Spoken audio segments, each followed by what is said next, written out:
I tell them of this story where I experienced racism in the Chanel boutique.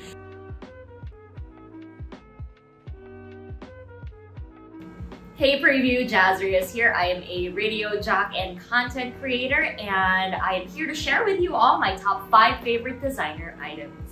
The ultimate Chanel Bukoy jacket. I wanted something where you can always wear here in the Philippines, where it's a little bit warm, and it is in the traditional Chanel shape. Like, this is as traditional as you can get with the shape. In Chanel jackets, there is a little like gold chain, and it's because it weights down the jacket so that when you wear it, or when you wear any article of clothing with like that has a light fabric, it's not gonna be flying all around the place. It has that beautiful structure every single time. I do love looking put together, I guess. I love the matching sets. That's super my vibe, and I think that this jacket can be worn anywhere. You won't regret the purchases that you've made because of this quality, this timeless quality that we have. This bag was one of my first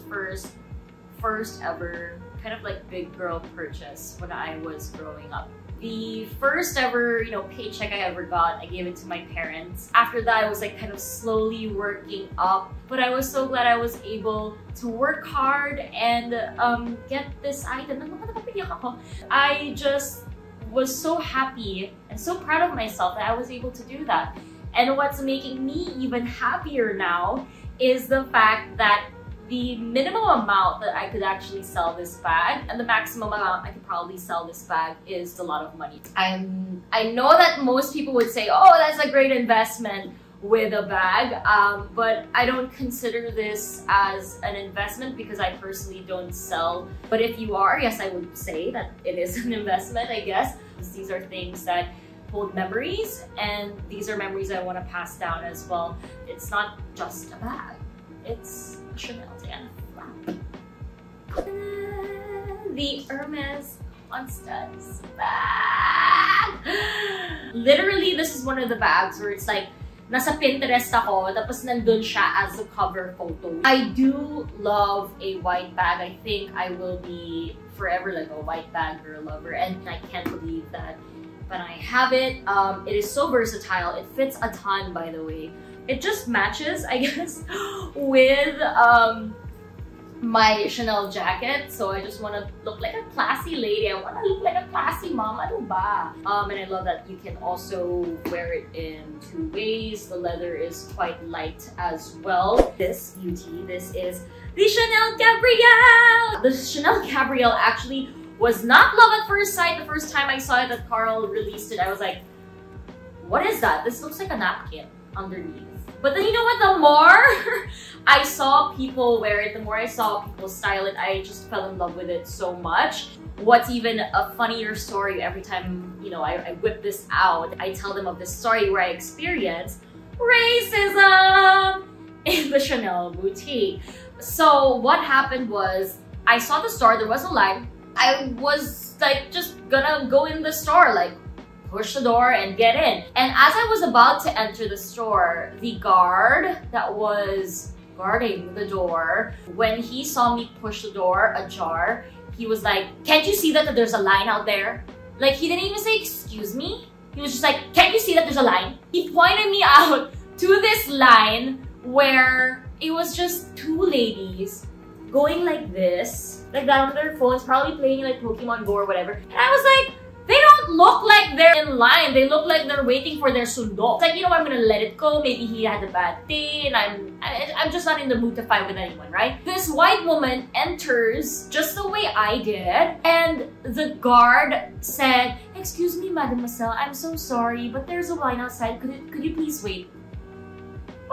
And then suddenly, my essay who's inside the store, she was so friendly, she was so jovial, and it just erased my mood and my memory of that guard. We had a quick chat, and I purchased the item, and when I left, this guard was extra nice to me for some reason. I guess it was a story of patience. Anyway, that is the story of this Chanel Gabrielle, and I guess that's why I also think it's one of my favorites, because of the story that's linked to it. I have worn this bag everywhere with every type of outfit. It's so versatile. Like in this wonderful V shape, I think this is probably the best looking way to carry this bag, and it's so interesting, and I love how there are mixed hardwares. Like not a lot of bags do that. All right, next up we have the Hermes Kelly, and I think the Kelly is actually, you know, one of the holy grails of any bag collector or bag aficionado's dream. Like they would love to have this. But what I love about this is that it is actually in the Courchevel leather, and the Courchevel leather is a predecessor to the Epsom leather that we all know and love today that Hermes offers. It is scratch resistant, it is water resistant, it is oil resistant as well, and it's not as shiny as the Epsom leather, just a little bit more matte than that. Because I have this in the Epsom leather, it still has that structured vibe. I love that. I love that it's like the best of both worlds, and it's in this wonderful like gold hardware as well. And this is in the size 28, and I do think that the size 28 is one of the most perfect like sizes that you can get with the Hermes Kelly bags. It fits everything that you might need and more. I know it's not the cheapest bag out there, but I do know that this item will be passed down to my future daughter.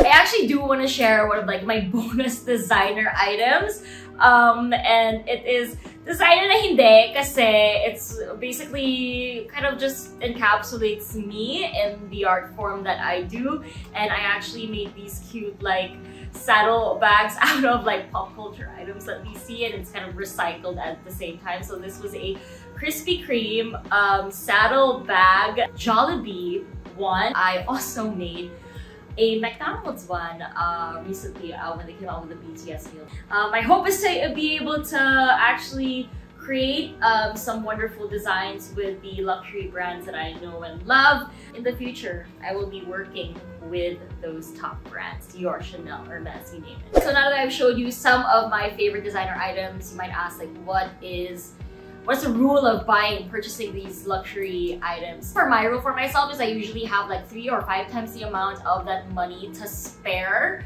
to buy that item. So if it's 100,000 pesos na bag, I have to have 500,000 pesos to spare in the bank to purchase that item. I also just adopted a second rule, which is however much that amount is that I want to buy to get that item, I have to spend the same exact amount to an investment. I need to invest that 100,000 pesos somewhere so that it's not that irresponsible. I know the value of money. I know that it's really not easy and it's a big decision to make. Most of the items that I buy actually are items that are classic, and you can never go wrong with a classic item, or especially if it's a bag that you want to buy, like it's gonna be your first and last ever luxury purchase because you feel like you just need one. And honestly, sometimes you might just only need one of these wonderful luxury bags. And I do